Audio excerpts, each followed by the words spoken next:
I'm on Instagram. Going public over here.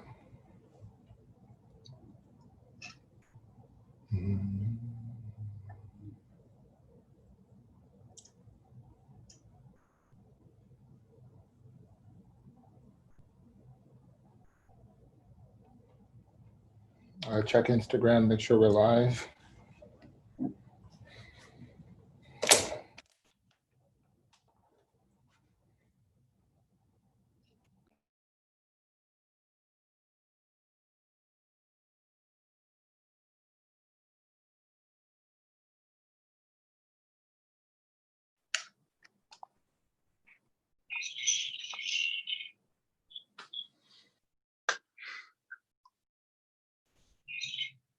Okay, how are we looking?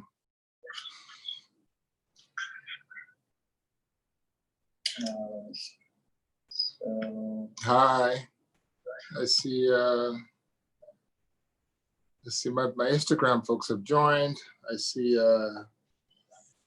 YouTube getting up front. Hi Tina, welcome. Kimberly, wow. Tina is always the first one or two to join. I'm so proud of you. Thanks for joining. Talking Hands Incorporated. I like that name. To my friends on Instagram, remember, we're going to be talking about some amazing things. You should go to YouTube. That way I can interact with you. I can see what you're, I can see you. I can see what you're saying. I could talk to you. I can interact, and I can answer your questions. And today, hi, Naya Nicole, how are you? Oh, we got some great people over here. All right, we're going to give it a few more minutes. We're going to wait for everyone to join. We're a couple of minutes late today. Normally, we're usually either on time or 30 minutes late. So this is a big improvement. We aim to be on time every time. But again, you know, you've heard about this. We're back to social distancing and almost a lockdown. You know, they've shut down all the bars. They've shut down, you know, a lot of the restaurants in California now. Majority of what we're doing is outside dining or takeouts. You know, we used to have indoor dining before, but a lot of things are happening that, you know, so I'm still practicing social distancing for the most part. And I'm still operating my own equipment. I got my phones, you know, I got the computer, I got the lights. And we're going to be talking today about some amazing things. And so welcome everyone on Instagram. Please go to YouTube.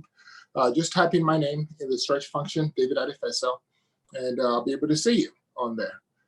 Hi, Sherelle. Hi, Chantel. Wow. We've got a lot of people over here. We're going to do something very different today, very, very different than we did over the last few topics, the last few sessions. But we're going to keep waiting. You know, sometimes this is, you know, my friends tend to join a little bit late. So I'd like as many people as possible to be on here before we start. But today we have to end on time because, you know, there are a few things going on. So we have to end at 3 o'clock. So I'm going to have to speed the broadcast up a little bit. But we're really going to be talking about some things. It's going to be a different type of show, less technical and more general. And I will expand on it in a little bit. But again, thank you for joining. Hi, Henry Ukoha, Udutayo, how are you? That's my peoples down there, you know. Thanks for joining. I see a lot of, you know, we built up a great regular you know, a group of amazing people, you know, who join us every week. And, you know, every week we make new followers, new people. And again, I do this to teach and to help you. It's really to help you. It's not for me at all. Tamar asked me the other day, she said, why are you doing this? Why are you doing the YouTube broadcasts? And I told her, I really want to make a difference. And that's why I do it. I want to really help people, and you know, I'm going to keep doing it. You know, if there's 1,000 or 10,000 or 15,000, you know, hopefully one day we'll have 1 million people viewing, and I'll be able to share the things I know. And if you follow those things, in total, which means you follow everything about the saving and about investing and about, minimizing taxes, you will come out on top. It looks like there's an interruption.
There you go. How's the volume now?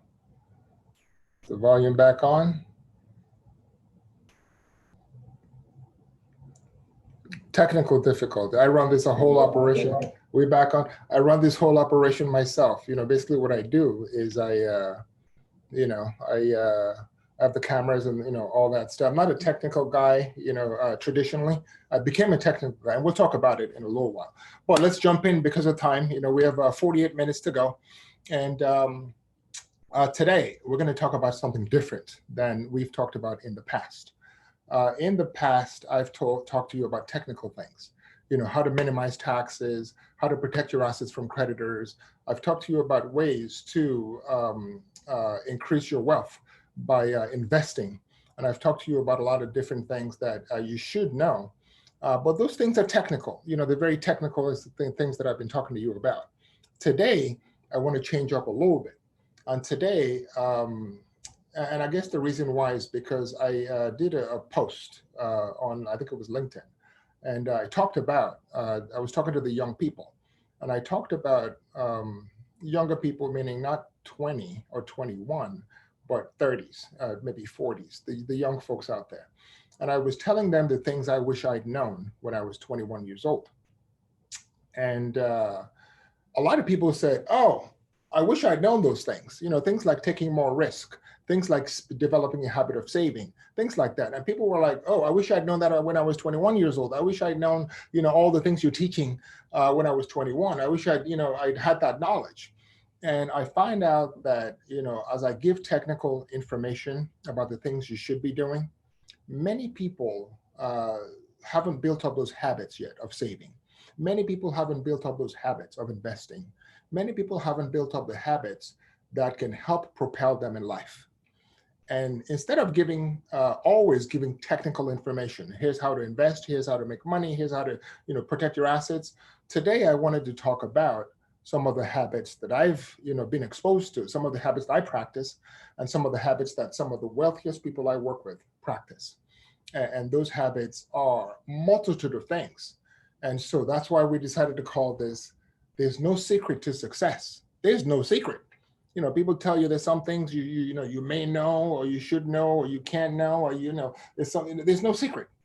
The truth about it is there's certain habits that you can institute starting today that'll help you propel yourself from where you are to basically the 1%.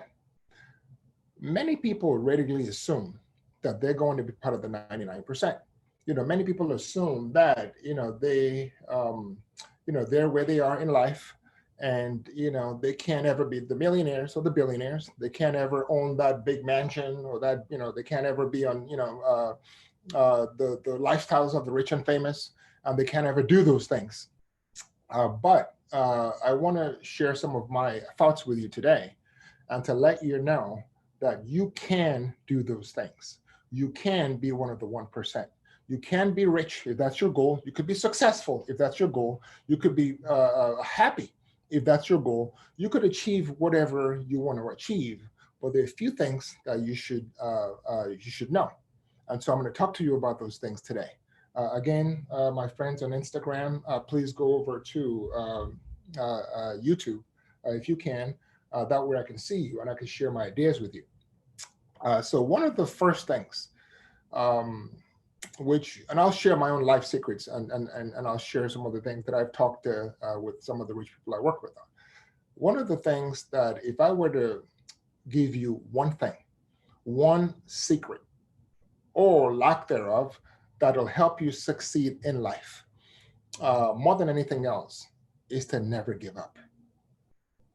This is one thing which I can't harp on it enough about how important it is to never, ever, ever give up. You have to be careful about what you put your mind to do, about what kind of job you take, about what kind of aspirations you have, about what kind of goals you aspire to. But when you pick that goal, or you pick that idea, or you pick that person, you never give up.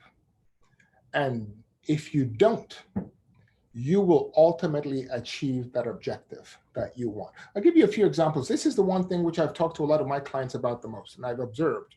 And it's one of those things, I mean, I can tell you from experience, many, many, many instances that I've been through in life. And you know, the bottom line with all of those things is the success that I've achieved or anybody else has achieved that's good has come from working hard and doing certain things over a long period of time, but never giving up. I saw a movie one time, a TV show about Michael Jordan and how he, you know, he won 6 titles and it was about the final season. And the one thing which I was able to connect with was the thing about Michael never, ever, ever accepted defeat. He never, ever accepted going in, no matter how good you are, that he couldn't beat you. It was an innate strength that highly successful people have, and any of us could actually acquire. When I came to the U.S. 30 years ago, it's a long, long time ago. I, I was poor. I didn't have any money. I worked 3 jobs. I finally got into Harvard Business School, like you know, the ones who follow me. And I got a great job after business school working on Wall Street. I rose up and I was making a lot of money. For me then, in the late 90s, over $400,000 in income, you know, that's, you know, cash, in bonuses, and in stock. You know, I was making a lot of money. And I didn't like Wall Street that much. I didn't like the aggressive focus on money. So I decided I was going to leave.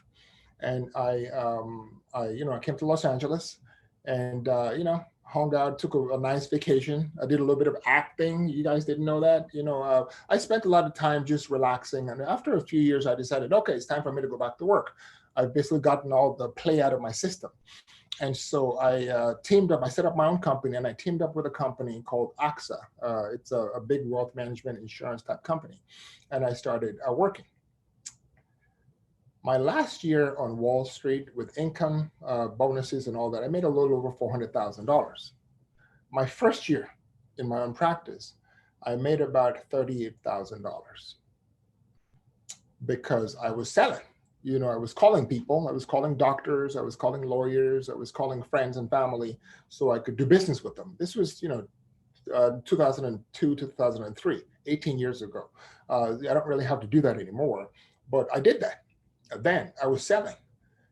And if you know how difficult it is for someone who, has to pick up the phone and call a doctor or call a lawyer or call a business owner and sell them something, whether it's a wealth management, 401k, a life insurance policy, whatever it was, I didn't quite know how to do it. And so my income basically plunged. And I was in a situation where I looked at my paycheck. I looked at what it was, 2 years ago. I looked at it last year, and I looked at it this year, and I felt a deep sadness. I was broke. I didn't have enough money to do the things I wanted to do. And at that point, after about 6 to 9 months, maybe a year of making very little, after making so much, I was going to switch careers. But I looked at it and I said, I picked this career. I've spent a year on it, so I'm going to do whatever is necessary to succeed. And so what I did was I put myself to work. Every single day for about 6 to 8 hours a day, I started prospecting. I beat the bushes, over and over again. I'd make a phone call to a prospect, and if he didn't pick up, I'd call him over and over, sometimes 17, 18, 19, 20 times. I spent the necessary amount. I spent, I don't know, it was 30, maybe 40, maybe 50 hours prospecting, beating the bushes, working really hard, 3 months, 6 months, 9 months. It took me a long period of time with very, very low income to basically break through.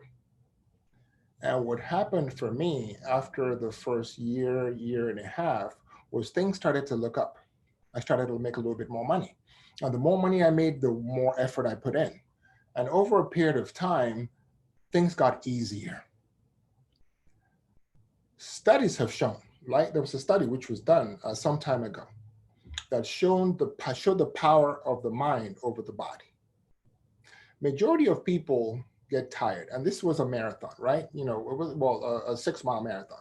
They had people run 6 miles, people who aren't used to running normally, and they'd run. They'd have them run 6 miles, and after the 3rd, 4th, 5th mile, people would be exhausted. Their bodies they'd want to give up. They'd get so tired, and after the last half a mile, they basically stumble in, fall on the floor, and then they did a study. Right as you're clocking that 6 mile, right as you're getting comfortable, at about the time you're getting ready to stop, they'd give you an incentive to push you further. And basically what they did was they'd tell you something that would motivate you, such as, oh, by the way, your child is sick, right? And there's a hospital a mile away, and there's no time to go get the car, so they'd give you an extra mile to run. And here's someone who's run 6 miles, who's exhausted, who's tired. And that person almost all the time would rise up and run that extra 1 mile. And what they found was there was no impact on their bodies. Their body was okay. Whether it's 6 mile you run, whether it's 7 mile you run, you're okay. It was on their minds. And what it demonstrated was that the mind, no matter how far you go in life, no matter how difficult it is, no matter how close you get to the line of exhaustion, if you can channel the power of your mind to pick yourself up, pick your body up, you can go that extra mile. So I live in Hollywood, in LA, not Hollywood, but I live in Los Angeles, which has Hollywood. And we have a lot of friends in the entertainment business, who want to be actors. Some of them want to be rappers. Some of them want to be comedians. And I see those people, writers, directors, and I see those people. It's a very competitive industry. You want to be a model. It's a very competitive business here. I see a lot of those people who they start, go for a year, they go for 2, they go for 5, they go for 10, they go for 20. They go over and over and over and over again. They're trying to succeed. And after a while, they decide, you know what? I'm going to give up. I can't be successful. At about the time they're about to be successful, they give up. And so the very, very successful people never, ever, ever give up. Once you put your mind to doing something, you got to finish it. And so if I were to teach you something, one secret to achieve your objectives, one habit that could propel you from where you are to where you need to go, it is never giving up. That's number one. I have a lot more for you. During this time of the second thing that I'll teach you is life isn't fair. Don't act like it is. During this time of Black Lives Matter, where we're fighting for basically our survival as a people, for fairness. We're fighting for equality. We know many things aren't fair. I've told you the example in my life where, and I said this, I think it was a couple of weeks ago, how my business got taken away from me. 40% of my business pretty much got taken away from me because of the system. 8 years ago, we worked with a really big company. One of the big companies, that company sent us a lot of clients, 50, 60% of our clients. And one of those people, one of those big clients who was referred to me decided they didn't want to work with me because of the color of my skin. And that big company who sent us a lot of business pretty much told me, look, I can't do business with you anymore because, this is Texas. And, we can't, Black people in some parts of Texas, and I love Texas, by the way, but in the wealth management industry that we worked with, the clients that we're sending us to, it doesn't work very well for Black people. But if you bring in your white partner, we'll keep doing business for you. With you. So I brought my white partner in, and he basically ran the operation. And a year ago he decided he didn't need me anymore, and he basically took away 40% of my business. How fair is that? I worked for 17 years to build a business, a very successful business. We had operations all over the US. We had in New York on Madison Avenue, we had in California, we had in Woodland Hills, we had LA, we had Texas, we had Fort Worth, we had Dallas. And while I was focusing on all these things, one of the biggest parts of our business was Texas, and that pretty much got snatched away from me. Business I built, it's like taking your child. It's like somebody taking your child. It was like I didn't have any kids. Now I got a bonus child. I didn't have any kids. And it was like having one of your babies taken away. It hurt. It was very, very, very painful. And I'm still dealing with it. And I could have gone into a depression. I could have fought. I could have, banged, and I could have made a stink, and I could have done all these things. And here's what I decided to do. I recognize that life isn't fair. You're going to get screwed many, many times in your life, like I did. What are you going to do? You're going to cry? You can complain. You can file a lawsuit. You can do whatever you need to do to get justice, as we must. But you got to keep fighting. So what I decided to do was double down. I decided to go back to work. I decided to rebuild the business. I decided to work harder. I decided to hire smarter people. I decided to protect myself. I decided to make sure that since I lost that 40%, I was going to not just make that money back, but I was going to make more. This was about a year ago. Our business, now this is just one part that the wealth management was taken away, a big part of the wealth management. A big part of the rest of it has now expanded 40%. So 4 times, 400%. Our business in a year has grown by 4 times, 400%, because I decided, even though life is not fair and I'm going to get justice, I'm not going to focus my energy on what I lost. I'm going to focus my energy on the things that are yet to come. And so I worked harder and I worked smarter. And guess what? I'm doing well. Now, could I have been, instead of 4 times, could I have been up 8 times or 10 times or 15 times? Absolutely. I have no doubt that it held me back, but only temporarily. So the second thing, if I were to teach you something today beyond never giving up, is, so what if life isn't fair? If you don't play the game, you can't win. Play the game, because if you do and you don't give up, you will win. That's number 2 lesson. I have a lot more for you. I have a lot more. And the third lesson, which the third habit that I've seen pretty much every single successful person I've worked with, is preparation. Preparation. I have a good friend of mine who's a professional athlete. And, we talk, we go out together, and everyone, so he's tall, he's a big guy, everyone wants to be around him. It's like, oh, wow, you've done an amazing job. You're great. You're phenomenal. That he gets a lot of adulation and he gets a lot of praise. And one day we were having lunch, and I was asking him about his experiences. And when he told me what he'd been through, you get to recognize that most people look at the finished product. They don't recognize the amount of time, effort, sweat, pain, hurt that went into developing the systems, the processes, the procedures that got you to where you are. And he gave me an example about how, as a child in college or high school, your friends are going out, after work or after school, you are going, you're going to hang out, you're going to have dinner, you're going to have lunch, you're going to go to the bars, and then you sleep in. He didn't get to do any of that as an athlete, an aspiring athlete. He'd be up in the morning, 5:30. The coach, they have to be on the training ground at 5:30. So while people are sleeping, he's working out. After school, he has another 2 or 3 hours of working out. While people are going, guys are dating and girls are dating, he's working. He didn't get to experience the things that normal people experience. He didn't get to enjoy his life as much as he would have because he was training. And the same thing happened in college. He spent so much time training and working hard and spending the amount of time developing his body, developing his skill, developing his mind and his technique, that eventually when he made it to the league, people looked at him and said, wow, you got to be one of the lucky ones. It didn't have anything to do with luck.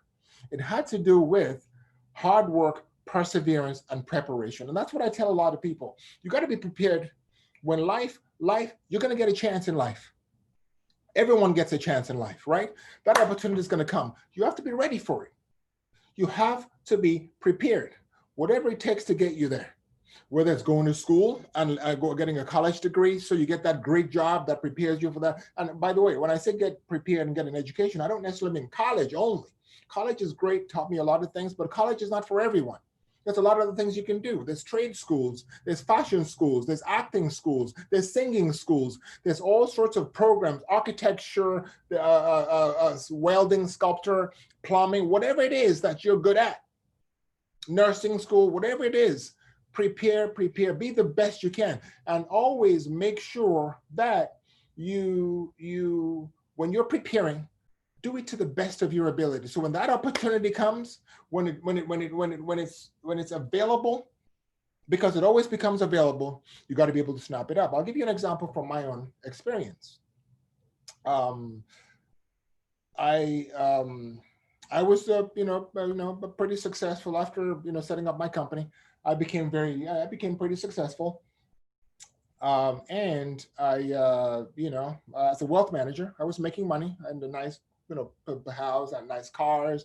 I made a lot of money, and I was happy with where I was, but I wanted more. And so what I did was I picked up my bags one day. I'd recognized that this thing called student loans was a big problem in America, and I wanted to do something about it. And I wanted to use technology, but I didn't know how to use technology. I wasn't a technology guy. So what did I decide to do? I picked up my bags and I went to this place called the Bacara in Santa Barbara, a hotel, and I spent 8 days there. 8 days by myself. I was eating, I was sleeping, I was working out, and I was coding. I was learning how to code. I spent hours, I'd say 14 to 15 hours learning how to code. I started with HTML, CSS, JavaScript. I left, I came back, and I Ruby on Rails. And when maybe a month after that, when the opportunity arrived for me to start hiring some very smart people and building up, what now became Suchi, I was ready. And so now, while I don't need to code anymore, I'm able to supervise coders. I'm able to understand how technology people think, and I'm able to understand the power of how technology works and utilize technology, business to solve a really big problem in America, which is student loans. And we have had amazing, we haven't even released our product yet. We're going to release it in about a month, 3 weeks to a month or so. And the response we've had in the marketplace from you, from the states, from investors is off the chain. If I hadn't taken those 8 days, left my home, locked myself in a room, and started to code. Something coding for me was like learning Latin for you. I had no idea, but I knew the opportunity would come one day. And I knew it came a month, which was pretty quickly, and I knew I had to prepare myself to do that. And so what I do, I took the necessary amount of time to go out and prepare. And that also goes to the fourth thing I'm going to teach you about, which is basically not following the rules. Many of you looking at me and thinking, don't follow rules. Well, I'm not talking about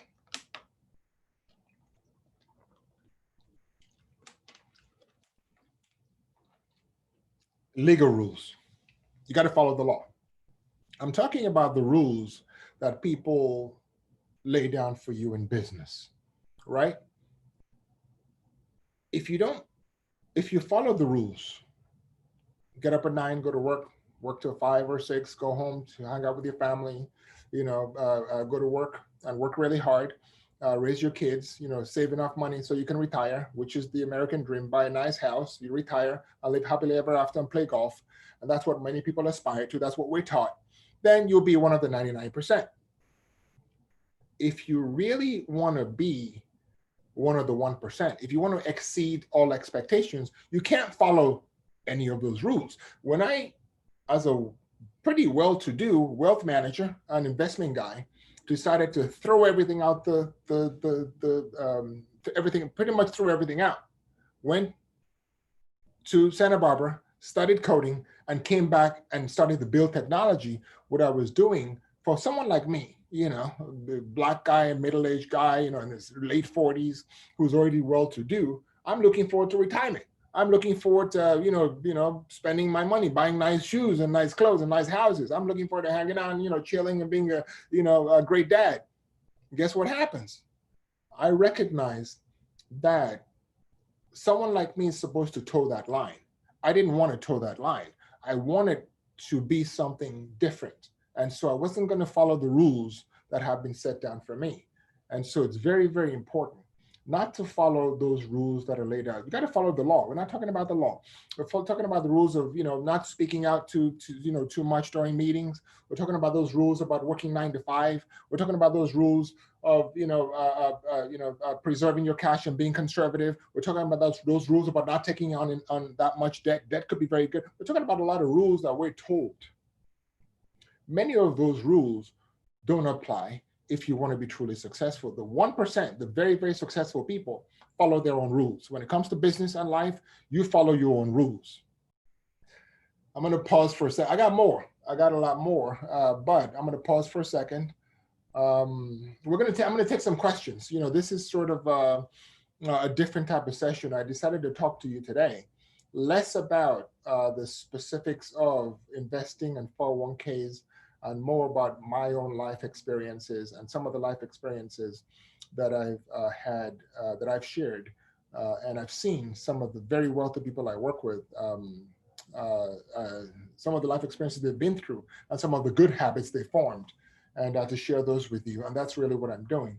So if you have any questions, not financial questions, life questions, please prepare your questions. And I'll, we don't have too long, more. There's a couple more things that I'm going to share with you.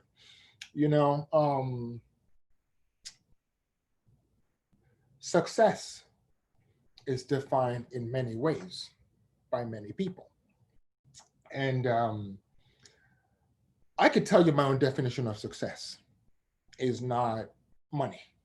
It's not fame. It's not power. It is happiness. When I'm happy, when I wake up in the morning, even those times when I didn't have money, when I was poor, when I first got to the US, when I was almost homeless, I was happy. And there've been times when I had a lot of money and I wasn't happy. So money itself doesn't make me happy as such. What makes me happy is something that I'm going to talk to you about. Let's see, a little issue here with the tape. When you get out of your way, you become happy. Let me explain what that means. In the US, we chase happiness. We're one of those, in the developed world, you talk to someone, what do you want? I want to be happy. What do you want? I want to be happy. We're constantly chasing this thing called happiness. What does happiness mean to most people? Money, power, fame, recognition.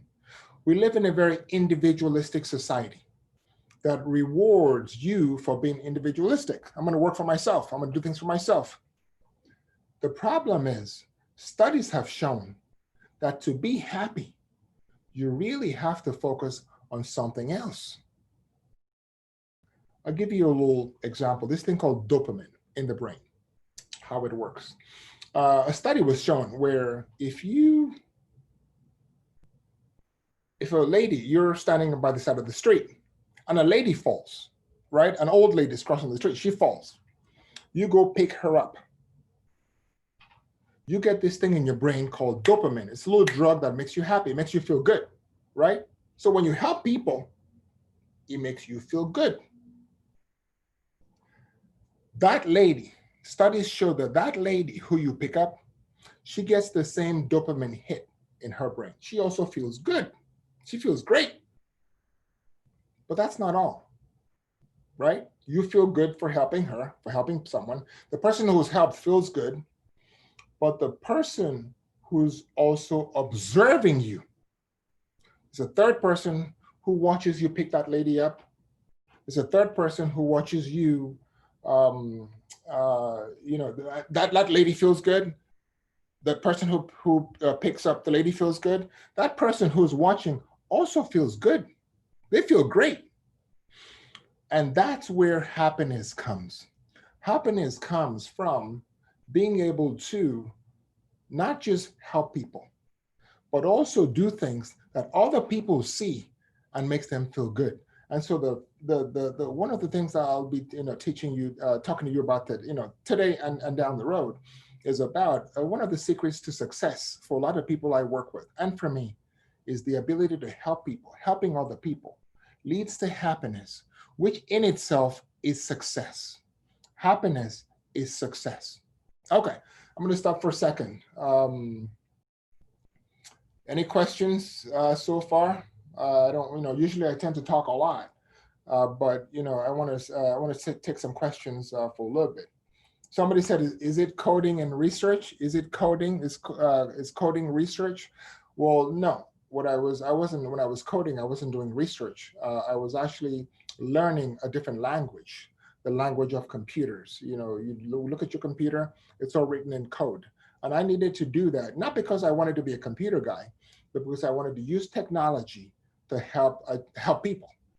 And so I had to go learn computers. I had to go learn the language of computers. So that's why I was coding. Do we have any other questions out there? We can't be on here too long. I actually have to, normally we're on for an hour and 15 minutes and so on and so forth. Today's going to be short because of the nature of the broadcast and because, I got other things to do. I got a life too. So do we have any other questions out here? Somebody's asking about retirement accounts. I told you not to ask about retirement. Well, I'll answer the questions. Somebody asked me a question and said, is it a good time to increase or decrease a retirement account contribution? That's from Mrs. Nicole. Well, it's always a good time to increase your retirement contributions, irrespective of where the money is going, primarily because, one, especially when you're doing a 401k or some other type of qualified retirement plan, that money grows tax deferred, which means you're not paying any tax. So it grows faster than if you did it outside of a retirement account. So the more you put in, no matter what it is, even if it's a stock or a bond, as long as it's a retirement account, it grows faster than normal. So it's always a good time. It's especially a good time now because stocks are still down from where they were last year. This year's the Dow Jones is down now about 10%. So stocks are 10% less.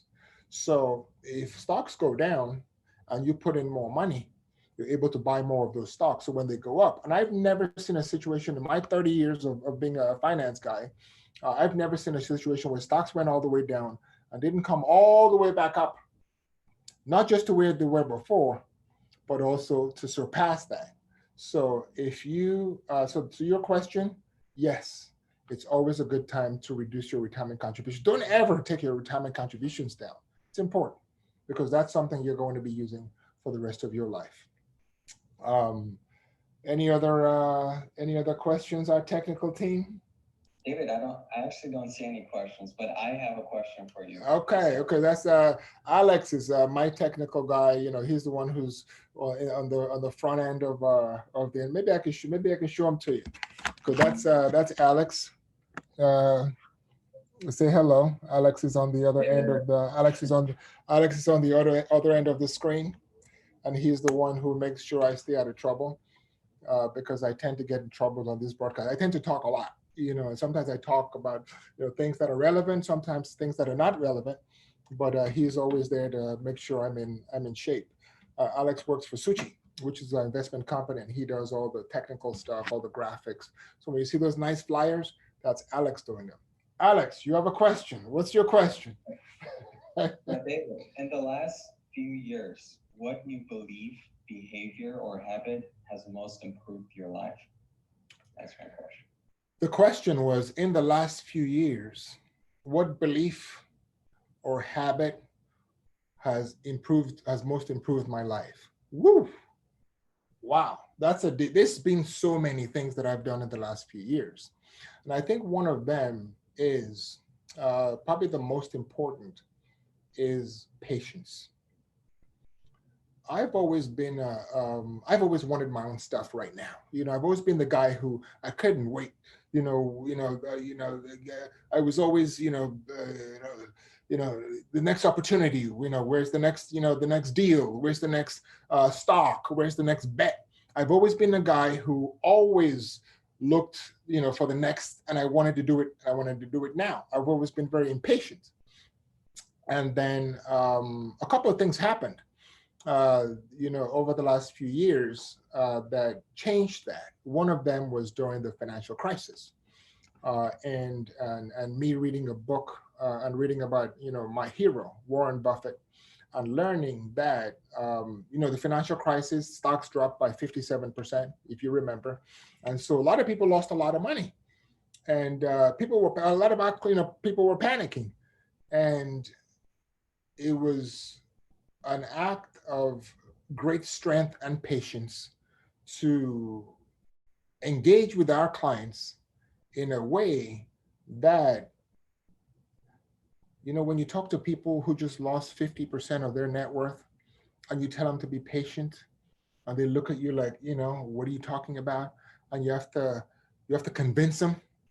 Through that process of being convinced, of convincing them, I became convinced, and that's really helped me in everything I've done. And I'll give you an example. We set up Suchi, right? Suchi is a technology company that we want to use to eliminate student debt as much as we can, and we've been building for a year and a half, and every time we look to release the product, we're like, there's another thing else we should be doing. There's another. We've spent so much time building what we think is an amazing product, and there was a temptation for us to release the product in the first 3 months because we were ready to release. We started building in January of 2019, and it's been a year and a half, and we were ready to release in May. But then we decided we had the core, but then we decided we want to build another one we had the app ready. We decided we're going to build another one for financial advisors. Then we decided we're going to build artificial intelligence. Then we decided we're going to build a social circle. And now we have probably one of the most powerful financial products, financial apps out there.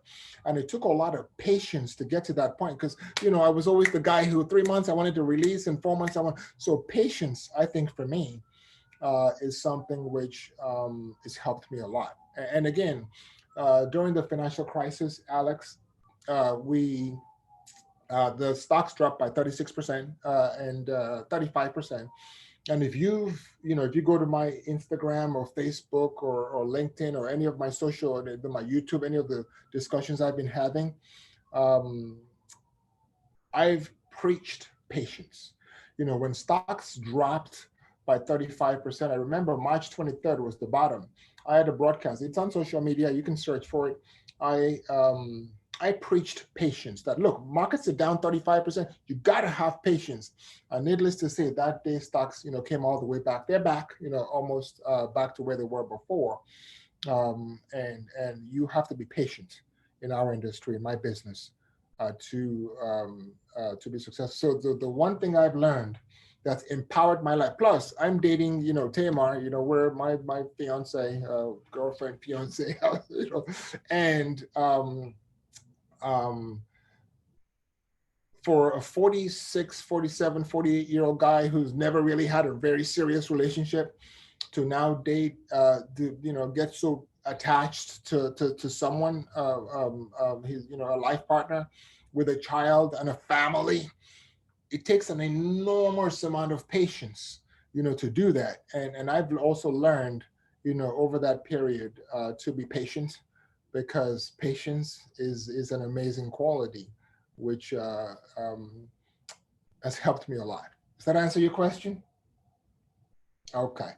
All right. So we are, hi, Betty Mayer. Thank you. Hi, Mrs. Nicole, fiance. well, we'll be making an announcement soon. Anybody else? Do you have clients in the Caribbean?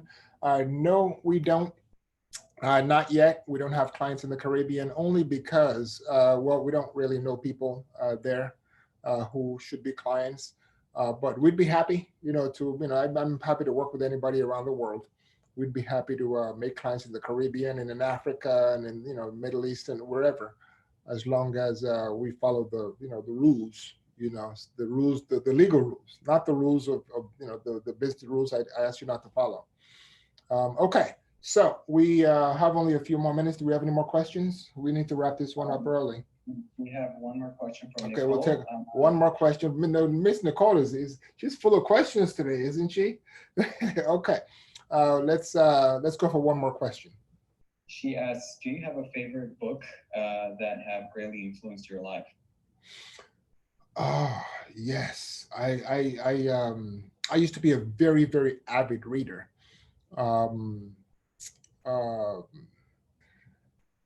There was a time I used to read 2 books a week, years ago, and then I got really busy. And those books were mostly. I didn't like I liked autobiographies, and I liked real life, like documentary type, style about people's lives and about concepts and things. And I used to read avidly. And then I got really busy with building up a finance company. I got really busy with technology. I got really busy. And now, pretty much a lot of what I do is read the Wall Street Journal and Forbes and Fortune and things like that. I really want to get back to reading 1 or 2 books a week like I used to do before. But one of the books I read that influenced me in dramatic ways was, I was much younger. And it was a book which at the time seemed very apt. I read it, at Harvard Business School. But now I recognize that it has its nuances, and it really helped me see things from one perspective. And as I experienced life, see things from a different perspective. And it was a book by a guy called, by Sun Tzu. It was an old Chinese general called The Art of War. And basically what he was teaching was about how to think about war. He was an old, I think a 16th, 14th, 15th, 16th century, 7th century general. And he was teaching the concepts of warfare, how to win a war. If you're stronger than your enemy, attack. If you're weaker, evade. If you're evenly matched, then you go for it. And so many principles and concepts he taught about war, which apply to real life. And I practiced a lot of it, being very, very aggressive about business, being very, looking at things from a competitive perspective, and never giving up, and so on and so forth. But as I got older, I learned those principles early. As I got older, I learned that there's a place for that. But there's also a place for altruism. There's a place for giving. There's a place for love. There's a place for saying, you know what? I'm bigger than you in business. I'm stronger than you in business. I have more resources than you in business, and you're competing against me. I can destroy you, but I'm not going to. I'm going to let you thrive. I'm going to let you rise. I'm going to let you be who you can, because, and back to my point about it's not about you, about giving, because it makes me feel better. I want to feel good first. I want to help myself and be great. But I also feel good when you're great. And so what the book helped me, it taught me how to be great by being in warfare. A life in some cases is warfare. But I also learned in life that there's a flip side. And sometimes you have to turn that on its head. So that being said, that's going to conclude our broadcast today. Again, we're still when are we going to pick the name for the show? We're going to pick it for the next broadcast. Okay, we're going to pick. I know you guys are not going to forgive me for this. You already gave me about 150 names. You gave me so many amazing names for our show. I still call it David Adefeso. I'm going to pick a name, hopefully sometime next week. And we're going to call it that, one of the names you picked. And we're going to announce the winner. And we're going to have to give something to the winner. We're going to have to find something really good, Alex, to give to the winner, the one whose name we pick, just to say thank you. But I very much appreciate you who are all listening, both on Instagram, even though you guys decided not to go to YouTube. But please hit the subscribe button. If and when you do go to YouTube, and my friends on YouTube, it shouldn't be red. That subscribe button should be gray. What I'm teaching you are ways to rise above wherever you are in life. And I don't care if you're, a teacher, I don't care if you're a doctor, I don't care if you're an investment banker, I don't care if you're a technology enthusiast. You can always do better. And those are the things that I'm teaching you on these broadcasts. I love you very much. I will see you next week. Now, we have a Thursday show, Tema and I, Quapples in Quarantine. We're going to do it tomorrow. It's going to be fun. It's going to be a great show. You should sign up. And also don't forget, Tema has a YouTube broadcast after her VH1 show on Mondays with Johnny Wright. Johnny was Michelle Obama's hairstylist. They have a show on Monday evenings after her VH1 show, Get Your Tamar, Beautician. It's a beautician show. So I look forward to seeing you next week. Love you. Bye-bye.